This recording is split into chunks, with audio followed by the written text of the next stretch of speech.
All right, let's look at this next tree. This tree is a native tree to the Chesapeake Bay watershed, and it is huge. Look at that, how beautiful it is. It's big, and it is a native oak tree. This is an oak tree, and there are a couple things we can see from this oak tree. Let's take a look.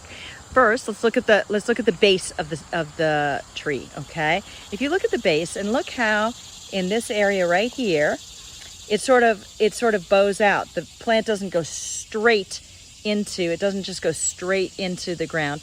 It sort of bows out a little bit, right? And that is what we call buttressing. That means that the tree grew in soil that is a little unstable, maybe wet.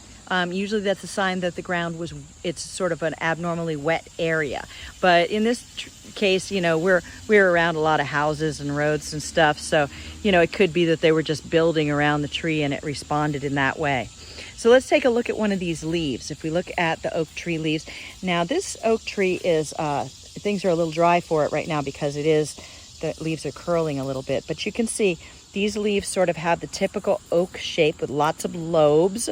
We talked about what a lobe is. A lobe is this part right here that kind of comes out.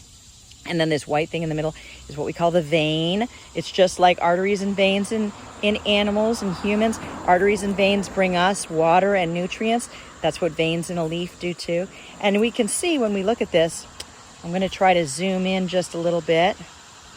If you look at the tip of this leaf here, you can see that there is like a little part that sticks out. And that's why we call this a pin oak.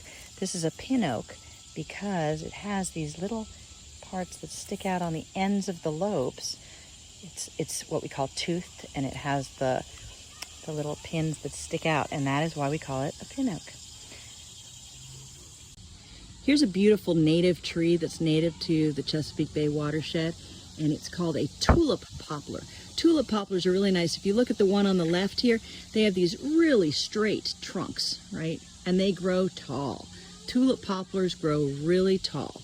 And the way that you can identify a tulip poplar is by looking at its leaves, because the leaves are basically, they tell you why we call them tulip poplars. So let's go ahead and look at this leaf here. If we look at this leaf right here, see how it's kind of shaped like a tulip?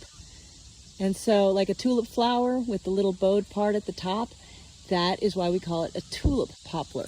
And these trees really get some beautiful blossoms on them every spring. So this is a native tree to Chesapeake Bay watershed area, which is Northern Virginia also. And it really gets some pretty flowers on the top every spring. And that reminds us too that these are gymnosperms. These are flowering plants, even though they're huge. Okay, I wanted to show you an example of a really nice non-native. These are not invasive. These are crepe myrtle trees. I'm sure you've seen these before around your house and all. I'm going to zoom in on the bark so that you can see it's that really smooth bark there. And so these are crepe myrtles. If you look at these beautiful flowers and everything. So these are very pretty trees that you see all over the place. A lot of people plant them in their yards and all. The main thing about crepe myrtles and other non-natives is they didn't evolve here. Whoops, sorry. They didn't evolve here. And so that means that they really don't provide very much habitat or food and that sort of thing to various types of plants and animals in the area, because other things did not evolve with them. So other things don't eat their leaves and that sort of thing.